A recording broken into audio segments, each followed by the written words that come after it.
ព្រះចៅនៅរៀនសូរស្ដេចសៀមក្រោយពីបានជ័យជំនះលើខ្មែរហើយក៏ទ្រង់តែងតាំងមហាមន្ត្រីសៀមនិងពលទាហាន 2000 នាក់ឲ្យទៅនៅក្នុងស្រុកឧដុង្គដើម្បីត្រួតត្រាកិច្ចការប្រទេសខ្មែរហើយព្រះអង្គទ្រង់នាំរាយពលយាងត្រឡប់ទៅក្រុងអយុធ្យាប្រទេសសៀមវិញពេលនោះសម្ដេចព្រះរាមាធិបតីអង្គនៅខេត្តជើងព្រៃដែលអ្នកផងនិយមហៅថាព្រះបាទរាមាជើងព្រៃដែលជាព្រះញាតិរបស់ព្រះមហិន្ទរាជាព្រះសិទ្ធាទ្រង់បានកេណ្ឌទ័ពទៅវាយកម្ចាត់ពួកសៀមនៅឧដុង្គនោះឲ្យបរាជ័យហើយដកទ័ពរត់ត្រឡប់ទៅស្រុកវិញអស់ក្នុងឆ្នាំ 1594 នៃគ្រិស្តសករាជបន្ទាប់មកព្រះអង្គក៏ទ្រង់ឡើងគ្រងរាជ្យនៅរាជធានីស្រីសន្ធរដោយមានព្រះនាមក្នុងរាជថាព្រះរាមាធិបតីបរមរាជាធិរាជព្រះរាមាធិបតីព្រះរាមជើងព្រៃទ្រង់បានគ្រងរាជតែ3ឆ្នាំប៉ុណ្ណោះក្នុងខែមករាឆ្នាំ 1596 លោកយាយលោកសូជាប្អូនថ្លៃព្រះសិទ្ធានិងស្ម័គ្របក្សពួកដែលឯកសារខ្លះថាបានទៅស្រុកកំណើតតែឯកសារខ្លះទៀតថាត្រូវបានព្រះមហិន្ទរាជាព្រះសិទ្ធាបញ្ជាឲ្យទៅសុំជំនួយពីលោកទេសាភិបាលអេស្ប៉ាញ៉ុលនៅហ្វីលីពីនបានត្រឡប់មកប្រទេសកម្ពុជាវិញដោយនាំទាំងកម្លាំងទ័ពជំនួយមួយចំនួនមកផងពេលមកដល់វាយលោកសូដឹងថាក្រុងលង្វែកបានត្រូវវាយបែកដោយទ័ពសៀមរួចទៅហើយព្រះមហិន្ទរាជាព្រះសិទ្ធានិងព្រះរាជវង្សមួយចំនួនទ្រង់បានភៀសខ្លួនទៅប្រទេសលាវហើយមានព្រះរាជាថ្មីគឺរាមាជើងព្រៃបានឡើងសោយរាជ្យនៅប្រទេសខ្មែរដូច្នោះក៏មានការអាក់អន់ស្រពន់ចិត្តជាខ្លាំងគាត់ជួនជាខែមេសានៃឆ្នាំនោះមានចំនួនរវាងពួកឈ្មួញចិននិងពួកទាហានជើងទឹកអេស្ប៉ាញ៉ុលបានកើតឡើង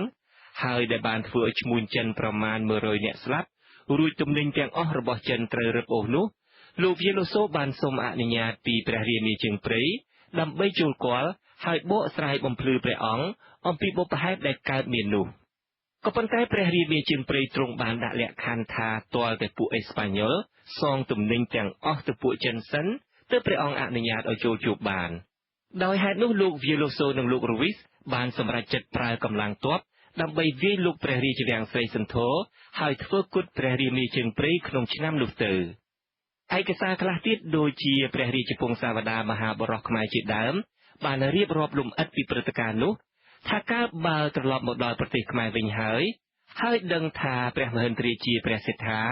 និងព្រះរាជវង្សទ្រង់ភៀសព្រះអង្គទៅខេត្តស្ទឹងត្រែងហើយមានស្ដេចថ្មីគឺព្រះរាមាជើងព្រៃទ្រង់ឡើងសោយរាជ្យ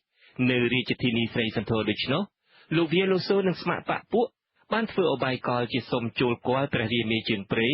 ដោយនាំយកកាំភ្លើងវែងមួយចំនួននិងកាំភ្លើងខ្លីក្រមមាសយ៉ាងល្អដែលខ្លួនទើបនឹងបានមកយកទៅថ្វាយព្រះអង្គដើម្បីសុំជ្រកកោនបុណ្យបារមីដោយព្រះរាមាធិបតីព្រះរាមាជើងព្រៃមិនបានជ្រាបពីឧបាយកលនេះក៏ទ្រង់អនុញ្ញាតឲ្យចូលគាល់តាមសំណើលោកវាយលោកសូយកកាំភ្លើងវែងរបស់ខ្លួន24ដើមដាក់ក្នុងហឹបឲ្យទាហានអេស្ប៉ាញ៉ុលសែងជា12ស្នែងចូលទៅហើយកាំភ្លើងខ្លីក្រមមាសនោះលោកវាយលោកសូកាន់ចូលទៅដោយខ្លួនឯងដល់មុខព្រះភក្ត្រព្រះរាជាហើយក៏លុតជង្គង់ថ្វាយកាំភ្លើងក្រមមាសនោះដោយហុចខាងស្វ័យកាំភ្លើងទៅមុនព្រះរាជាលូកព្រះហស្ថមកទទួលកាំភ្លើងនោះវាយលោកសូក៏ក្រឡាស់ថ្វាយខាងត្រែកាំភ្លើងរួចកោះកៃគ្រាប់កាំភ្លើងផ្ទុះឡើងត្រូវព្រះរាមជើងព្រៃសគត់ទៅព្រះរាមាជើងព្រៃទ្រង់ឡើងគ្រងរាជ្យនៅឆ្នាំ 1594 ហើយទ្រង់សគត់ដោយគ្រាប់កាំភ្លើងរបស់អេស្ប៉ាញ៉ុលនៅឆ្នាំ 1596 នៃគ្រិស្តសករាជនៅរាជធានីស្រីសន្ធរ